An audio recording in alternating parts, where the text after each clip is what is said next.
बहलोल रहमहुल्लाह ताला बगदाद के कब्रिस्तान में कब्र खोद कर उसमें सो गए।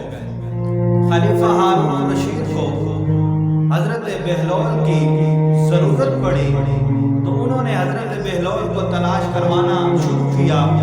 सिपाहियों को हुक्म दिया, सिपाही इधर उधर तलाश करने लगे। बिलाखिर सिपाहियों ने हजरत बहलोल को तलाश कर लिया और कब्र खोद कर हजरत बहलोल को उठाया तो हजरत बहलोल मीठी नींद सोए हुए थे। नेज़ों की अलियों से उसको उठाया गया।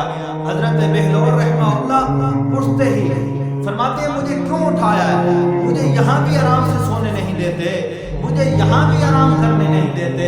तो सिपाही कहती है कि आपको बादशाह वक्त ही बताएगा। सुल्तान के सामने पेश कर दिया जाता है तो सुल्तान पूछता है, बहलोल आज बड़े गुस्से में हो और तुम मेरे सिपाहियों पर गुस्से भी हुए हो, पहले तो इतने गुस्से नहीं हुआ करते थे, माजरा क्या है?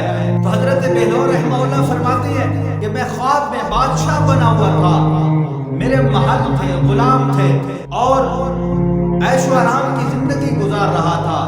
इन्होंने मुझे उठा दिया, मेरा सब कुछ बर्बाद हो गया। तो बादशाह वक्त जोरदार कहके से हंसने लगता है और कहता है, बहलोल क्या ख्वाब की बादशाहत पर भी एतबार किया जा सकता है? हजरत बहलोल रहमहुल्लाह एक नजर बादशाह वक्त की तरफ देखते हैं और बाकी भरे मजमे और दरबारियों की तरफ देख कर कहते हैं, खलीफा वक्त मेरी और तेरी बादशाहत में फर्क ही क्या है? मेरी बादशाहत ऐसी है कि जो बेदार होने के बाद, जो जागने के बाद खत्म हो गई, और तेरी बादशाहत ऐसी है कि तेरे मरने के बाद वो खत्म हो जाएगी।